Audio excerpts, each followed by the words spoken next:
Good morning, everybody. Welcome to Ascension as Astrology with Kornelia Stephanie and Janet Hickox. I know you are all used to seeing us come on Thursdays at 4 p.m. Pacific, but today we have special guests that prompted us to come in early since they live about halfway across the world from us, and it's 7 p.m. where they are already, and it's only 9 a.m. where Kornelia and I are. So we want to welcome you all this morning to the Ascension and Astrology show. Say hello, Miss Kornelia. Good morning, everybody. It's nice to be here with you. And it's nice to have our special guests, Pia and Culen. And we can't wait to tell you all about this amazing show we're going to have with you all today. So welcome to you, Pia and Culen. Welcome to the Ascension and Astrology show. We are so excited. I've been, as you know, I'm the astrologer half of this group. And I am very excited to hear what you all have to say. And I am dead set on beginning to use this calendar in my daily life. And I want to hear more about how we can do that. But first, why don't you take a few moments and tell us about you guys and your journey to writing this book and in being the channels for Larkma from the Pleiadians. Well, I'm Pia Orlean, and I was spending my life happily as a practicing clinical psychologist. I'm the astrologer half of this family, although I'm not a Western astrology. I'm trained in Venus astrology and this new system that Culen and I together have put together. And the reason we're doing this is because on a very special birthday of Culen's, the radio went off in our house. It's turned itself on. And all of a sudden, we looked at the clock to see what could that be? And it was exactly the hour and minute of his birth. And we thought that was pretty synchronistic, but we didn't know what it was. And I'll introduce Culen now, my partner, my heartmate, and my co-author and co-designer of this revelatory new calendar. He can tell you a little bit about himself and then finish telling the story about how we got into this. I'm Culen, and I am Pia's special partner and mate. And this all began on my birthday some long time ago when we were contacted by a group of Pleiadians who started communicating with us non-verbally. We were getting what we would call thought forms.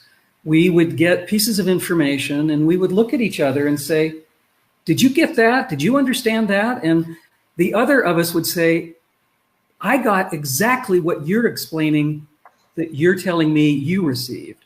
So we knew that it had to be pretty real because we could verbatimly agree that we got the same message.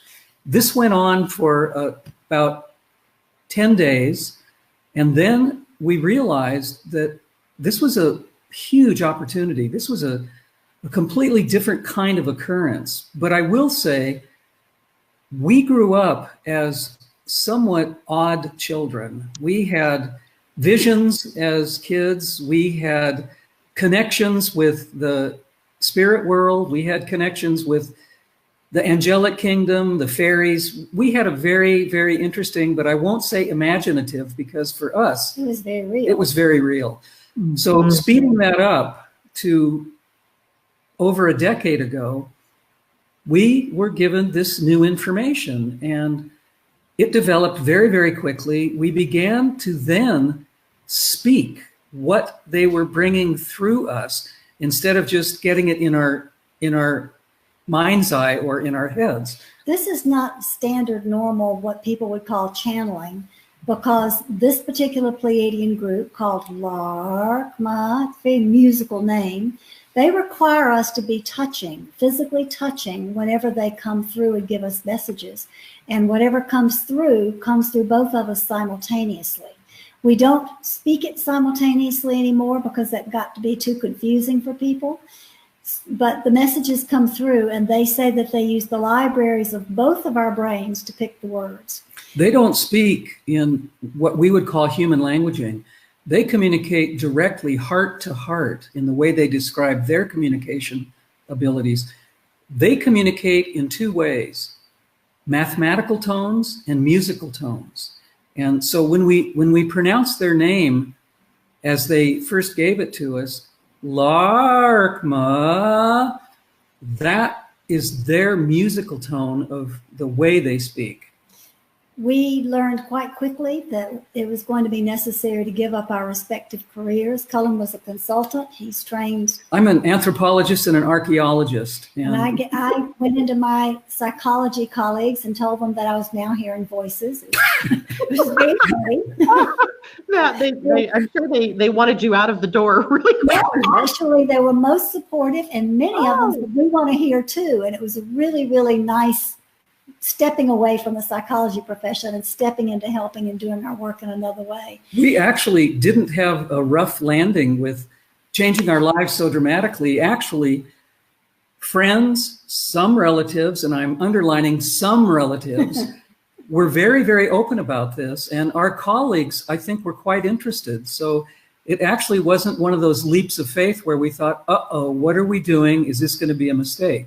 But from the very beginning, the Pleiadians started teaching us. They taught us about advanced medical things. They taught us about mathematics, the binary system. They taught us about future transportation. And then they started working with us about energy and understanding energy. And together we crafted this calendar. It's because of the Pleiadians that this has been put together in words and numbers that humans can look at and use to navigate the energies of their lives. And it very much reflects the Pleiadians' first attempt over 5,000 years ago when they gave similar information to the Maya. So there are similarities that you will see in the Mayan calendar and in this calendar because they are both based on energy, not time. But this is an updated version. So many people have studied the Mayan calendar for so long. I did in my profession starting years and years and years ago. I spent a tremendous amount of time in the Yucatan when I was a graduate student and then as a professional. And it's pretty hard for lay people to understand a lot of what the Mayan calendar was trying to bring forward because of language barriers, because of hieroglyphic barriers, all of the things that... Misunderstandings that have been passed down orally because nothing had been written and it was not taught except through oral stories. So the Pleiadians gave us the choice, and this is important. They always tell us that humans always have choice. They said, are you willing to help us bring this wisdom to humanity? And we said, well, yes, I guess. And so within 6 months of us beginning to work with them, they said, would you start writing books through us, for us? And we said, gulp, okay, we'll try that. And then they said, we also want you to start speaking publicly. And that was a bit of a leap. And so within a year of them introducing themselves, we started speaking often. And then we turned it into an international situation where we were traveling constantly, speaking all over the world. Which we still do. Amazing, amazing stuff. So I know somewhere in your book, I think it was that I read that you and Bruce Schofield were friends, or that you bounced ideas off one another or something like that. I may be characterizing that incorrectly. And that's what I first noticed because I read his book on Maya astrology and I noticed similarities in this book. And at first I was like, wow, they're the same thing. But then I remembered that the Mayans very clearly said that they received this knowledge from star people. Yes. And so I thought it's almost like it's a little bit backwards, or the Mayan people received this information centuries ago, and now you're receiving this information as in it's time again for us to really live by this energy. So tell us a little bit about how this is similar to the Mayan calendar, but specifically, how is this different and why is this important for us to learn? The most important thing I can say about this calendar is something that I feel has not been brought out very well in the Mayan system at all, and that's the energy of 13. In Western astrology and in Vedic astrology, everything is compartmentalized into 12. In fact, if you look at everything on this planet, it's divided into 12. 12 months in a year, 12 hours in a day, and 12 hours in a night, 12 dozen eggs. Everything's based on 12. You go to a building and oftentimes the 13th floor is eliminated. It's just not there. 13 has been, which is incidentally, 13 has always been aligned with the divine feminine. It used to be called lucky women's number, but it is definitely aligned with divine feminine, which is a direct relationship to Venus. And can I interrupt just for a Yes. second? We can certainly say that the patriarchy was absolutely responsible in erasing the number 13. They decided that because that was the special number for women, it must not be such a good idea. So actually the patriarchy removed 13 from everything. But the patriarchy also put us in a place of looking at clocks and calendars based on an artificial system of time. Prior to that, women were leading everybody in looking at energy. The right timing was determined by what energy was present. So this sudden absence of 13 in our lives has changed our reality enormously. And the Pleiadians really want us to come back into focus of using this 13th energy, because 13 is the energy of integration. We're here to learn our lessons and to raise our vibration and to raise the spirals of our consciousness. But instead of going around on a spiral up and up and up, we keep looping around the same old circles and loops with our emotional behavior, our patterns. Groundhog's Day. Yes. Yes. Because we don't allow integration of what we've learned. We don't pause, go into retreat, integrate it all, and then start again. We hit 12 and we're already saying, okay, oh boy, what comes next on 1? That's the way our culture is. So the most important and different thing about this system is the reintroduction to the use of the energy of integration. The second most important thing that is different from the Mayan calendar is a focus upon shadow cycles as opportunities for learning and growth. Now, the Maya knew that there was a period of time when tension, energetic tension built, and the Mayan ball games were designed by the governments that ruled the people of the time to disperse this energy that built through the Mayan ball games. But that's all that's ever known about what these periods of energy were that came every approximately 60 days. Burner days, they called them. Yes. Yes. Larkman has explained to us that these are not just days that we need to just run or hide or, bad hair days, but they're actually a chance to look at our patterns, our belief systems, our behavior, and make a different choice. So shadow cycles are the opportunity to look at those aspects of yourself that you don't want to look at, that you're afraid of, that you don't remember, anything that needs to be brought to the light and loved.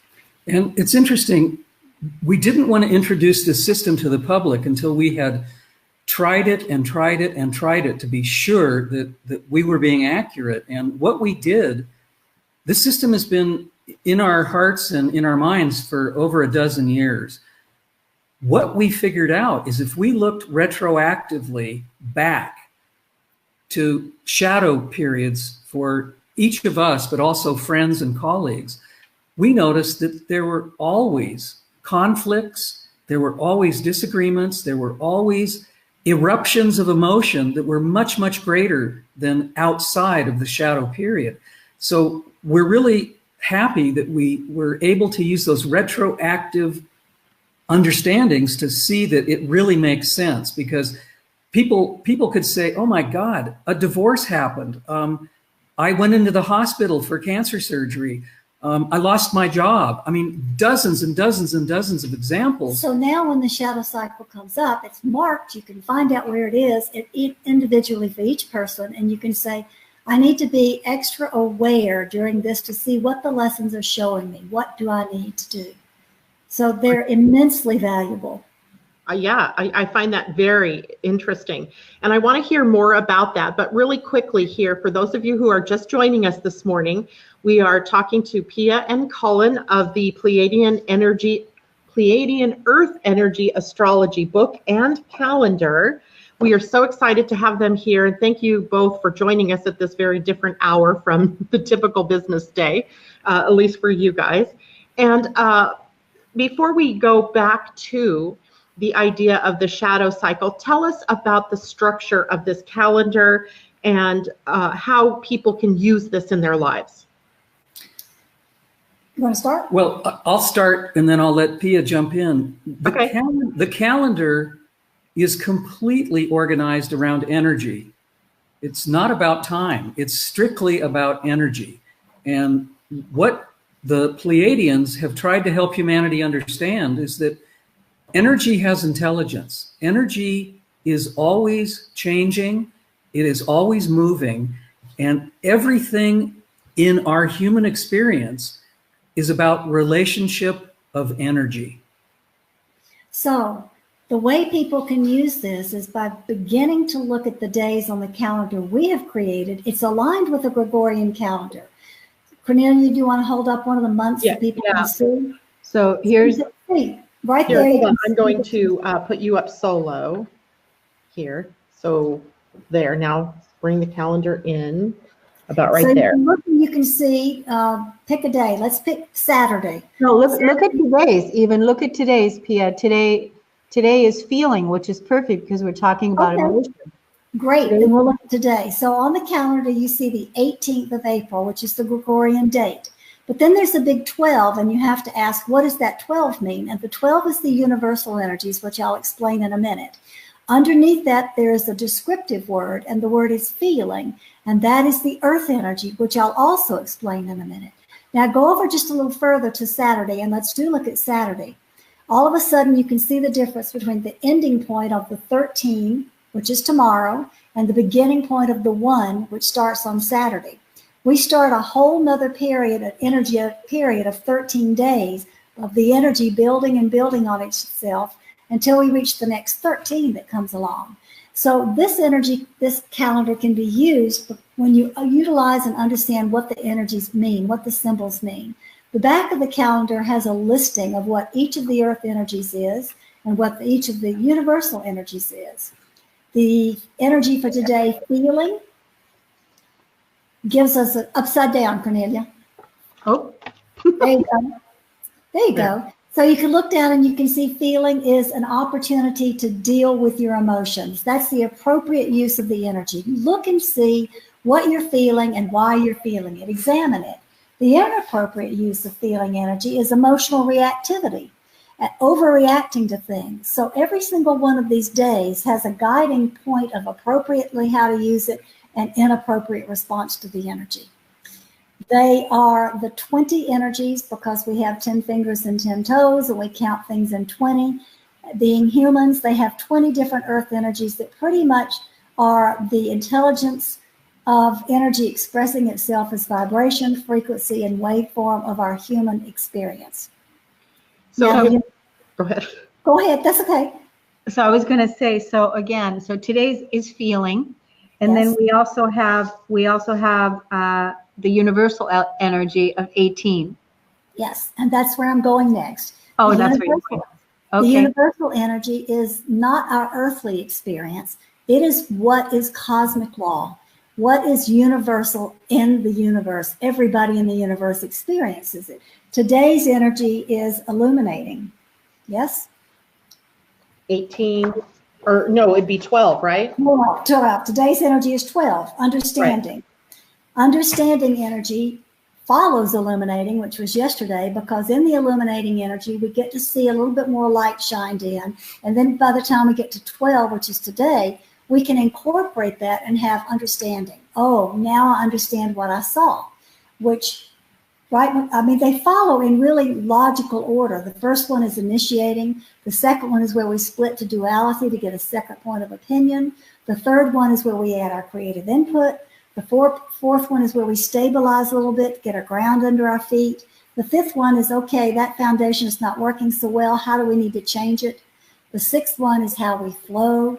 The seventh one is the merging between the veils and between each other.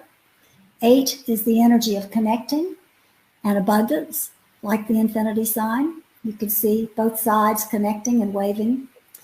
9 is harmonizing. 10 is manifesting. By 11, after we're beginning to manifest things that we've done through the first 9 energies, we can see how this is shaping up. Then we reach the 12 energy, which is understanding. And then we get to the one that's been eliminated in all life for a very long time, 13, completion and integration. Then we start over again with a new cycle. They build on each other. Yeah, and the universal energies is for us, is available for us, so that we can tap into it moment to moment and Yes. realize realize the energy of understanding, or realize the energy of initiating, or whatever that day's universal energy is, the frequency is, that's the opportunity for us to align with that energy, right? Because really that's where we want to go back to. We want to go back to this original system of organic system that is really, really simple, and that is the energy, and not going based on time, because we're always, when we're going based on time, this is not our organic nature. No, and to be able, right, to be able to go back to our original organic nature, we want to go back to energy, working with energy and feeling and intuiting. And I love the missing number 13, because it's true. In the Mayan calendar, I was a 12. I'm a 12 in the Mayan calendar, and so now the number 13, like you said, Pia, the integration piece is so huge. This is kind of like what I feel like right now that just happened when Jupiter just turned retrograde this last week. I felt like, wow, I totally felt that shift in my physical body. And I felt it because I felt like, we have been expanding at the speed of light with so much information, so much. We've learned so many things, that now this is giving us the opportunity now to unpack, to integrate what it is that we've learned before we continue on. And I think that's that number 13 that you're talking about, is really moving into the number 13 and integrate this energy of everything that we've learned over this last cycle. Absolutely. I feel like it gives us a rhyme and a reason to our everyday life if you're living by this kind of calendar, because there's something going, there's an energy and information that you can tap into, unlike just being a Thursday and, on Thursdays we do the Ascension and Astrology show. That feels more mechanical. It feels more like a to-do list as opposed to an energy. I really, really love this idea. Well, and you know what? Right now, it's really interesting because we're in this collective shadow cycle right now based on this calendar. And it correlates because I am feeling the density in my body, releasing this energy. There's lots of change happening where I'm continuously being challenged to release that old negative energy out of my body and not react, so that I can come from a place of love, that I can come from a place of compassion, that I can come from a place of neutrality, no matter what's happening on the outside world, so that my inner response is going to come from a place of truth and integrity, right? So this is a challenge right now, because we're faced with so much. We're faced with so much, just like even the burning of Notre Dame, just even that alone, there's so many things.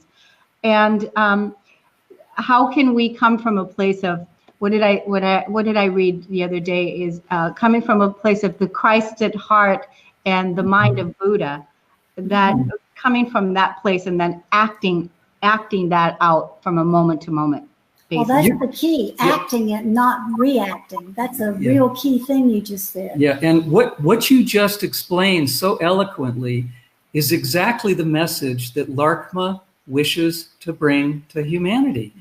All of the elements that you just spoke of are things that we have mostly lost as a society, as individual nations who say, my country's better than your country. My food is better than your food. Our universities are better than your universities. All of that has to do with separation. And what you so well just spoke has to do with unity consciousness. And that's exactly the role that Larkma and many other beings from without Earth are trying to get us to. We have harps playing.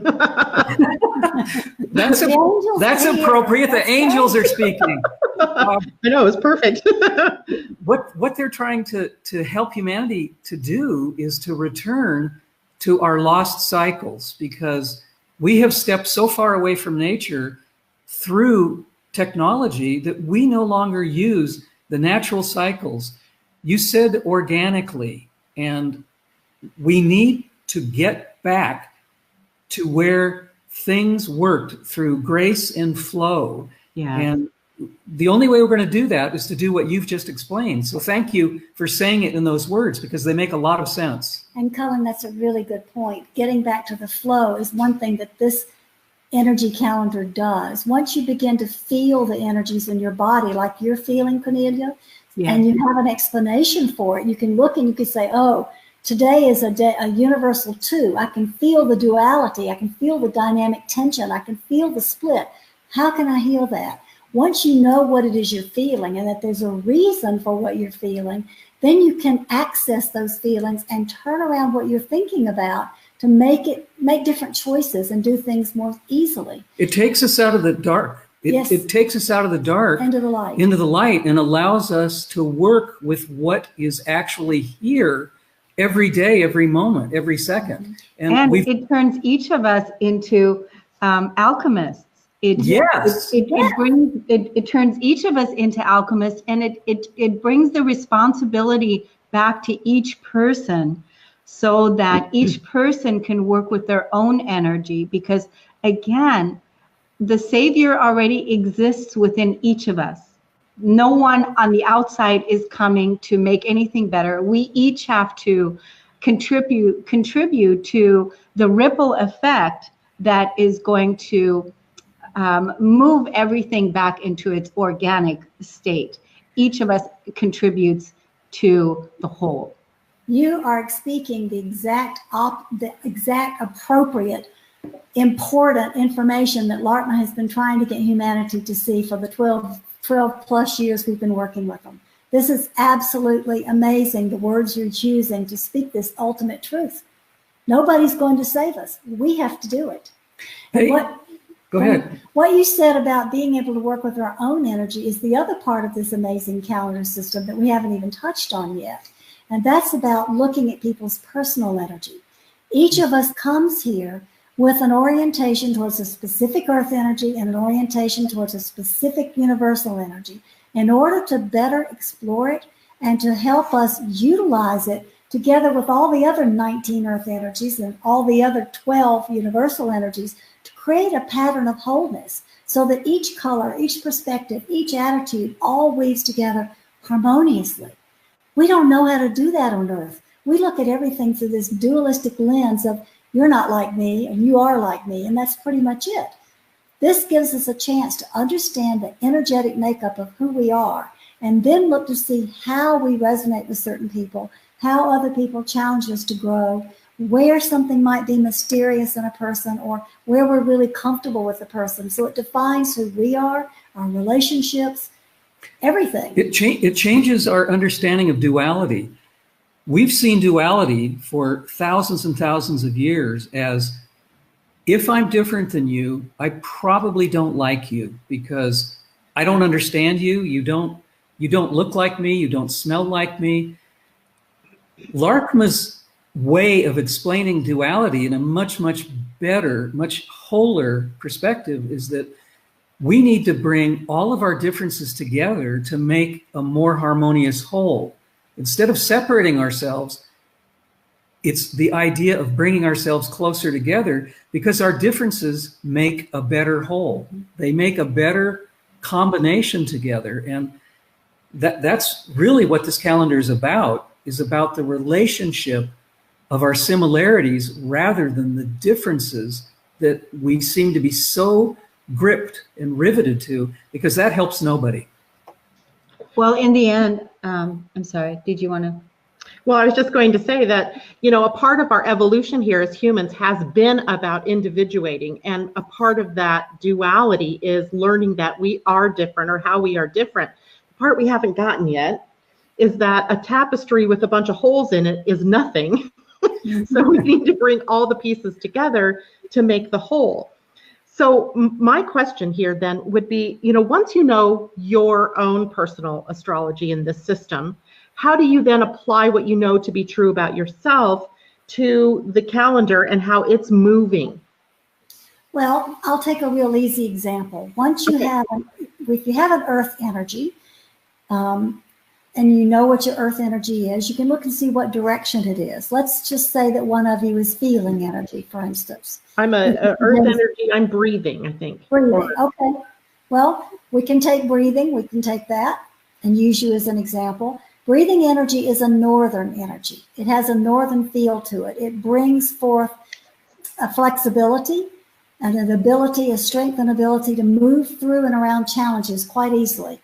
That's the higher vibration of breathing energy. The lower vibration of breathing energy is indecision and inability to make up one's mind. So when you know what your own energy is, you can look at it and say, okay, I can see where I'm out of balance here, and I can see where I'm in balance and I'm striving towards my higher self. Then when you're looking at the calendar, you can look and see what day it is, and today is a feeling energy, which is Eastern. So how does a northern energy relate to an Eastern energy? In this system, a northern energy and an Eastern energy are very, very compatible. So Janet, today you would feel comfortable. You would feel like things are going pretty smoothly today, although because the energy of feeling is present, it could be very emotional. Nevertheless, whatever emotions that are coming up, you're going to be comfortable working through them. You'll be okay with it because you're a northern energy and you're dealing with an Eastern energy. So even if it is challenging emotionally, you'll be more comfortable with figuring it out. That's the beauty of being able to look at your own energy and comparing it to how you work with another energy. So if you have a big business meeting coming up or an important event you want to put on, you look at the energies and you go, well, I'm a northern energy. And Kornelia, do you know what you are? I'm a breathing too. Okay, so you're both northern energies. So you look and say, we're both northern energies, and we want to plan this event. What energy is the most challenging and will give us the hardest time? And that would be a southern energy. So you flip back over and you say, well, we're thinking about doing this sometime in, let's say July. We're looking at July. So you look over and you look at each one of these energies and you pick one that's a southern energy, and they're all listed in the back what direction they are. So you can flip back and forth till you see it. A good southern energy would be planting. Oh, good. I don't want to do our event on a planting day because that's going to bring a lot of challenges. So we don't want to do that. But if we pick an Eastern day, what's a good Eastern day that would be good for us? Oh, here's one, being energy. What a perfect day for doing an event, because being is an Eastern energy, which we do well with, and it also is very compatible, and the energy itself is about initiating new things into the world. What a perfect place to introduce new ideas. Great. So, I lied. I'm not breathing. I'm remembering. Okay, well, that's Western, so that brings a whole different thing. But for that example, we'll just pretend you're both breathing. I am breathing. I do this work that I do. It takes me 4 to 5 hours to do someone's chart because I don't do them computerized. I do them by hand, and I'm an intuitive. So when someone is giving me their information, I'm feeling into their system and not only what I know about that particular energy, but I'm individualizing it as well. And then I look at their important relationships, and I use the Venus system and the Pleiadian system together to see how their relationships work together or don't work, where the challenges are, how they can move beyond them. I outline all their shadow cycles for them, and I give them themes to work with, and then I teach them how to use the calendar. It's a lot of fun. That's wonderful. Would you tell the audience today where they can, get in touch with you if they want to have you help them with their chart and get a chart reading done with you, and also where to get the calendar and your amazing companion book? Sure. The astrological sessions can be booked on my website, which is my name, Pia Orlean, PIAORLEANE.com. Just go to the services section and you'll see many, many different types of charts you can do. Relationship, individual, child's chart, specific questions. There are different choices that you can have for how you want to investigate it. Right. The booking calendar. The book and calendar are also available on either my website or Culen's and my joint website, which is LARKMA, LAARKMAA.com. So you can go to either place or both places and look at everything that we offer. Awesome. So we have a couple of questions coming in from the audience, and I don't know that you can see them, so I'm going to read them to you if you don't mind. Lynn says, I'm wondering if you have to go to your birth year as well as month and day to get your earth energy. Well, this is an interesting question. Yes, you do use the Gregorian birthday to get your initiation energy, to find out where you start, your starting point. But unlike the Gregorian system, which is based on artificial time, we consider that every day starts and stops at midnight. This system does not look at it that way. This system starts and stops at sunset. So when the sun goes down, you move into the next energy. So you need to know the time of birth, mostly to know how close it is to sunset or on which side of sunset, so you can look and see what the energy is, not according to what day it is. That's an important factor. The other thing to know is that this system is based on the Venus cycle around the sun of 260 days, not the 365 artificial day cycle of the Earth's rotation around the sun, which we have to adjust every 4 years. So that means that we have a spiritual birthday every 260 days, not once a year as we do our regular celebrations for our birthdays.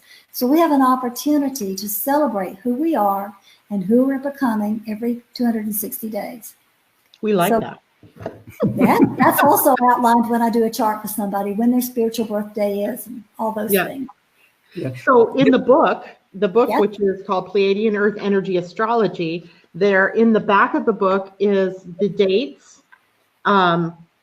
And if you were born before, 1970 something, you have to go onto the website, because I ended up having to do that to get mine. If you were born before 1975, go onto their website to find your birth date through the ephemeris. Now, if you have the book and you're 75 or 1975 or after, you can get that information directly from the book, and it tells you what day you were born and what your earth energy is. And your universal let energy. me just add to that just a little bit, if I will. The link in the book to be able to get the full ephemeris, which is 4 different files. The link in the book sometimes confuses people because the publishers put a period at the end of the sentence after the link, and sometimes people think that period goes in the link. It doesn't. Leave the period out, and it'll go straight to the full ephemeris.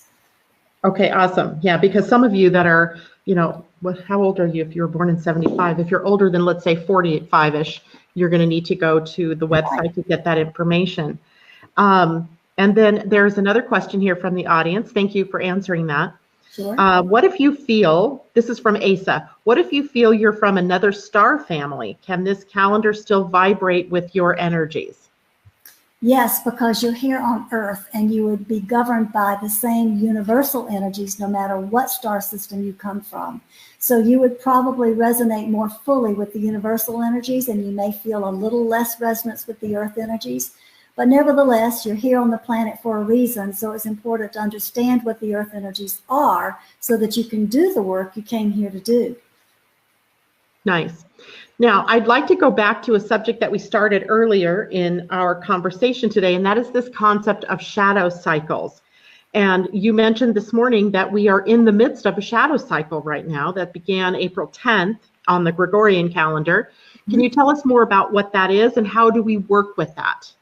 Yes, the collective shadow cycle is different from the personal shadow cycles. Personal shadow cycles happen once every 60 days, approximately. The collective shadow cycle happens about once or twice per year, and it is a major time of disruption. I would say it's bigger than Mercury retrograde and most uncomfortable things in Western astrology you can think of. The collective shadow cycle pretty much pulls them all together, and you'll find a lot of correlations with things like Jupiter retrograde right now happening during a collective shadow cycle. Yeah. Because we are meant to step out of our patterns of familiarity, look at the choices we're making, and collectively make a change. The problem is that because humans don't know about this yet, when they feel this dynamic tension and this discomfort, they react. And that's what's causing things like arson and shootings and arguments and people wanting to fire off nuclear attacks. All of it is because we're not working with the collective for us as a unit, humanity. So it's pretty uncomfortable and tense right now. And Kornelia, I know you said you could feel it. Cullen and I absolutely feel it every single day. I had one day I just burst into tears, and Cullen said, "What's wrong?" And I said, "Everything, but it has nothing to do with me." Yeah, for me is I just felt this rage, this rage, this inner rage, and just this injustice. And, part of the way that I clear is that I allow myself to dive fully into my feeling center, into my emotions, so that I can feel everything that's there and be in it. And at the same time, bring my love to and compassion for what it is that I'm feeling. And even though, like you said, sometimes you just can't identify what it is, but when it's a collective shadow cycle, like you said, it helps us to identify and have like what is the word?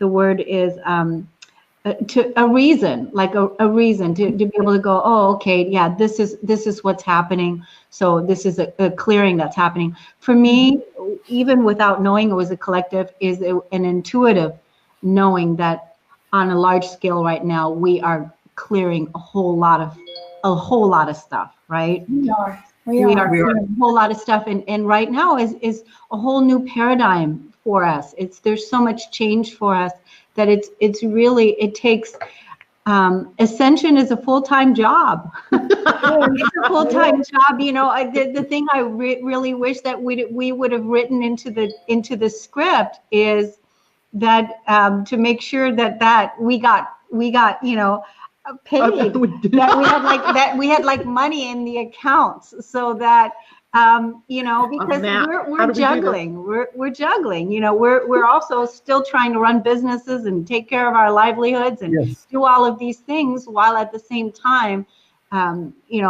moving into our organic state and ascending while we're awake, right? And so it's a full-time job. Yeah. Well, so to show you in the book, everyone, from April 10th until April 29th this year is the shadow cycle that we're in now. The next one for 2019 begins on December 26th, 2019, and lasts until January 14th, 2020. From an astrological point of view, Yes, we all know what's supposed to be predicted that's coming with all the transits and everything happening in January of 2020. I mean, that encompasses the lunar eclipse at that or solar eclipse at that point in time. And it is the conjunction of Mercury, Pluto, and Saturn, and then the pure Mercury or Pluto Saturn conjunction, all within that shadow period. Well, that's one of the fascinating things about this system is that it connects, collaborates, and is in alignment with many other systems. It's different in the way it's organized, but if you look at Chinese astrology, Western astrology, Vedic astrology, there are absolute elements that show what could happen during the shadow cycles. So it's amazing. I'm glad you brought that up because there's an absolute alignment of activities or potentialities that are clear when we use this system. It's amazing. I know that this system is new for most people, and it's a different way of thinking about how we navigate these energies as they come through and redefining our timing. But I actually feel this system is much, much simpler. It's not as complex. And once you get the feel of it and you begin to feel the flow of how it shifts and changes, it's really easy to use, and it does change your life. Certainly has changed ours. Yeah, absolutely. I mean, it's wonderful to have this system because, again, we need something that supports us to go back to the simplicity of our living our lives and taking Earth back into the simple way of living so that we can nurture each other and honor each other and love each other, what we're all yearning to do, right? Right. So there's one more thing here we both have things to say. There's one more thing here, and I wanted just to tell people that the world is beginning to be interested in this. This book just got nominated for a cover award for bringing in new science. Nice. Wow. It's getting notice around the world, and that means people are saying this makes sense. Go ahead. Congratulations. Thank you. I was just going to say something very simple. When Pia and I met, one of the first things she said to me as we were exchanging our histories and our interests, she said, "Culen, I just want to let you know that I'm only interested in two things." And I looked at her and I had no idea what she was going to say. She said, "I'm only interested in simple and deep. That's it. That's all I'm interested in." And so basically, what this calendar is trying to help people understand is that life can be simple and deep. We don't have to be as complicated as we often say. Larkma laughs and laughs when they hear people say, "Well, you know, I'm a very complicated person." And they just laugh because they say, "Well, you don't really have to be that complicated. You could be much simpler." And we think that makes a lot of sense. I think that makes a lot of sense. So we've got a couple of other questions and comments out here. Colleen says the collective shadow cycle explains a lot, and that she cries and feels rage, and it helps her to sit on large rocks and just breathe. Sort of grounding is what I would add. Coming back to nature is always a good thing to do to help that energy pass. Yes. And Rebecca wants to know how long a personal shadow cycle is. It varies. What I tell people is I mark the day that's the end of the cycle, and then I tell them to count backwards for 7 to 10 days. And during that period of 7 to 10 days, they more than likely will have a flare-up or a challenge of some kind. You don't know when it's going to come, but you know that 7 to 10 day period is something to be cautious and careful with. And usually it will come as an emotional flare-up. It can come as a mental challenge. It can even, Culen and I have experienced it as physical challenges when we're working things out of our bodies. Mm-hmm. So they do come in a lot of different ways, but the most typical way for people to get in touch with these cycles is recognizing them at the emotional level. Okay. Yeah, because that's the place where we want to return back to being neutral around any event, right? And when the collective shadow, when that personal shadow side happens, it's happening so that you can clear it and that you can release it and let it go, and that you can return back to your true organic nature, which is love, and that you're not wounded, that you're not reacting wounded, but that you're reacting from love. Yes. That you're acting from love, not reacting from love. Right, react is the one we don't want. Someone else is mentioning body hurts and feeling like she wants to sleep and astral dreaming. Is that part of the shadow cycle that's collective and also personal? That's a large question, and I'd have to expand a bit on that. I imagine that people can definitely feel like they're drained energetically. They want to sleep, they want to rest, because they are feeling the collective energy of this shadow cycle, but that's not all that's going on. We also have cosmic rays, which are coming in from space right now, are coming in because our magnetosphere is at its lowest level because we're at a solar minimum. And with the solar minimum, we don't have the protection from the cosmic rays. When the cosmic rays come in at a very high level, we reach what's called a 0 on the KP index. There's a special German word for that I can't remember what it stands for right now, but you can look it up. Anyway, the KP index indicates disruption in your digestion, being tired and sleepy, sometimes not even being able to sleep, sometimes sleeping too much, mental fog and confusion, many symptoms that come because of the cosmic rays, because basically we're being irradiated. Now, Larkma says being irradiated is not such a bad thing. You're getting more light into your cells, but the physical body doesn't know what to do with it yet. So therefore, we have these physical reactions and emotional blank places and mental can't think, all that's part of it. So it's sort of like we're getting a double whammy this April. Maybe a triple whammy. And maybe for a longer period of time, because I just announced that the solar minimum will be extended this particular cycle. So we're getting a little more time to embody that light and that those very highly charged particles that come in when the sun isn't producing a lot of sunspots and helping protect us. So Yeah. Yeah. We can see these things as a detriment. We can see these things as a challenge.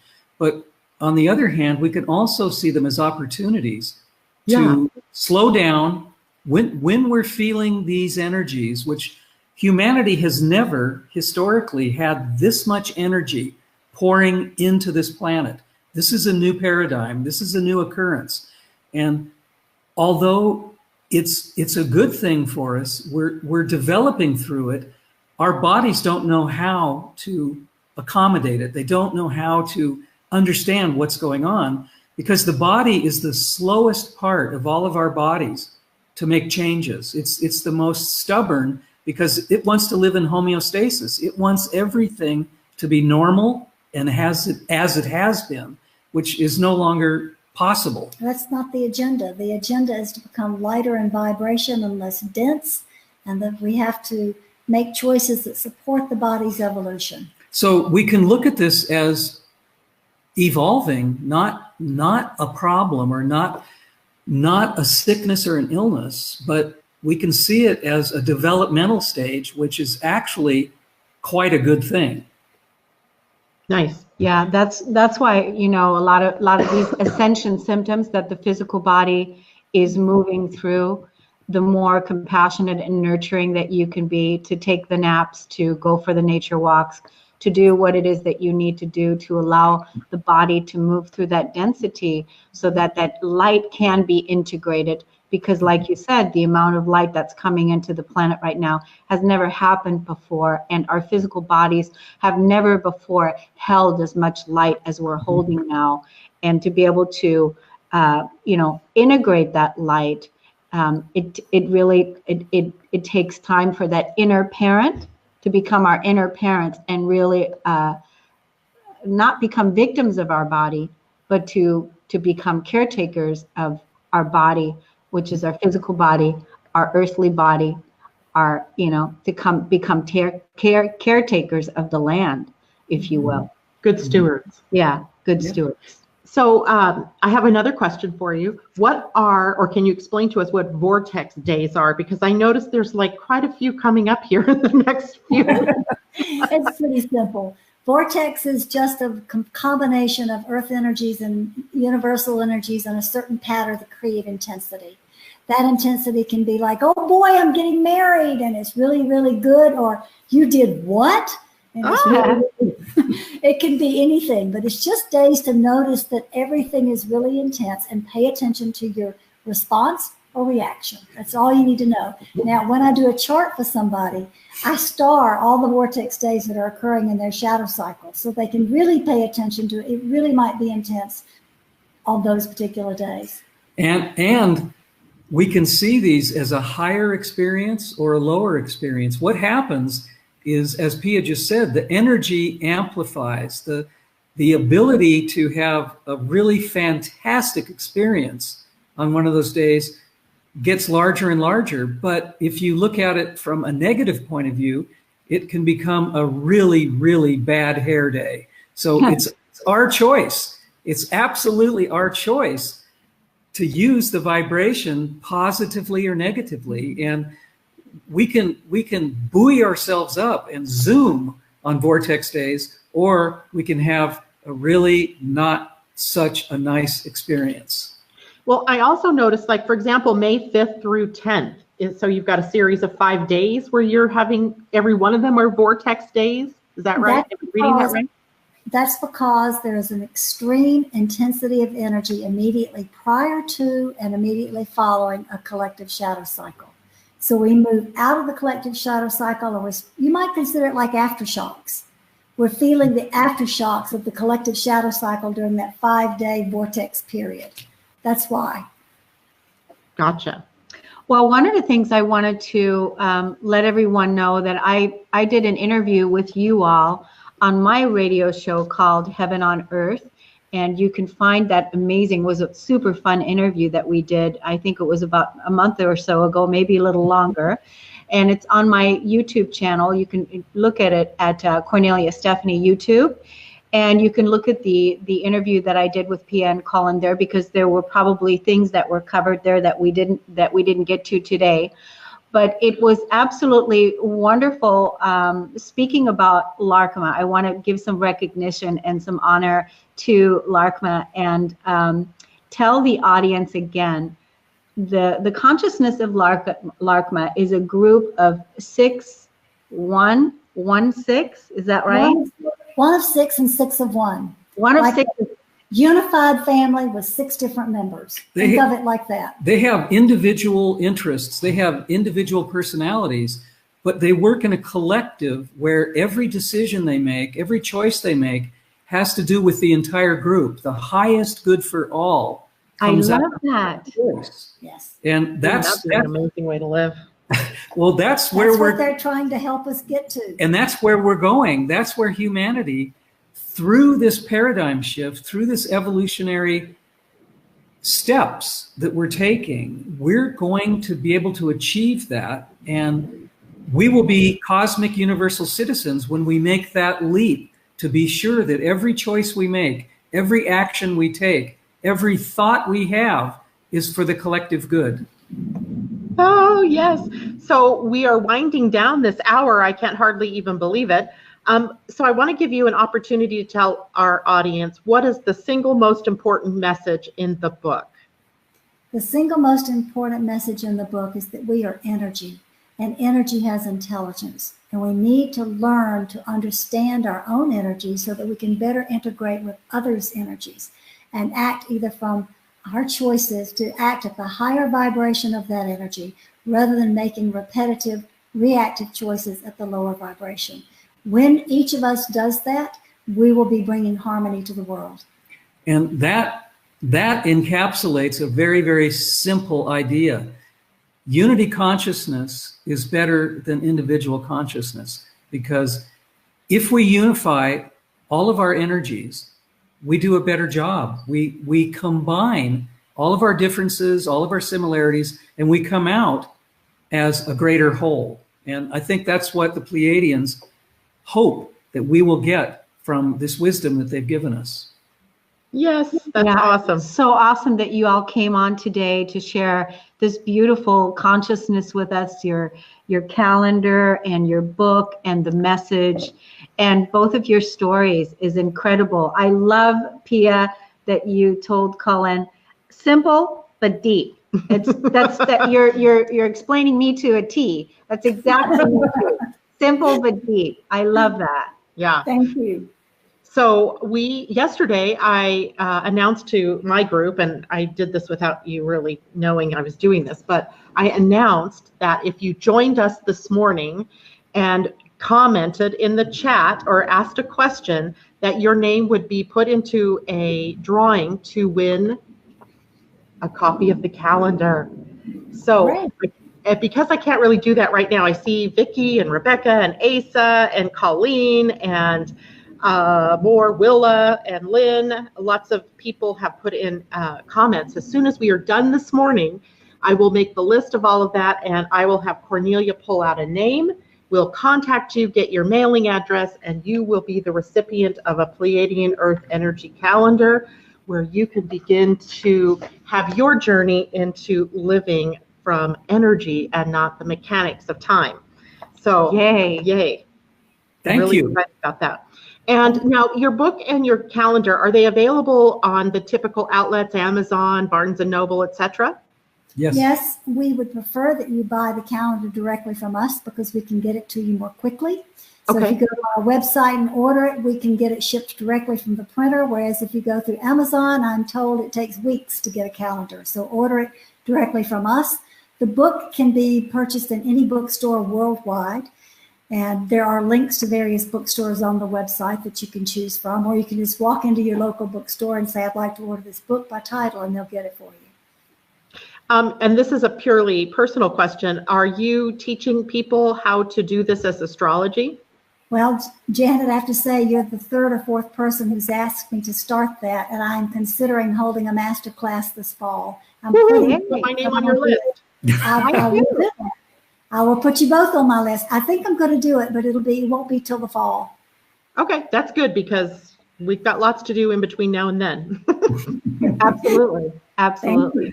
All right. Well, thank you two so much for joining us this morning and sharing this wonderful information, this life-changing information with all of us. And we would love to have you back again when you're ready to talk more about what is going on here in the earth energies and the universal energies. Anything else you want to say, Kornelia? Love, love, love. We love you. Good always. We love you also, and we want to tell you we've been delighted to do this, and we would love to be back on your show. This is great fun, and you're wonderful interviewers, both of you. Yeah, this has been really fun for us, and we would love to come back and spend more time with both of you. Wonderful. Well, I may just be contacting you if you have time in a couple of weeks, because Janet's going to be gone, and you and I could come on and we could talk about other topics, other things. So you'll get an email from me. Okay. That would be awesome. Good. All right. Well, thank you for joining us today. For all of you out there in the audience, we can't do this without your participation, and we so appreciate you tuning in, even at the odd times that we sometimes have to change our broadcast for. And Pia and Colin, mwah, thank you so much. And everyone, have a wonderful day. See you. Bye. Thank you. Bye-bye. We love you. Bye-bye.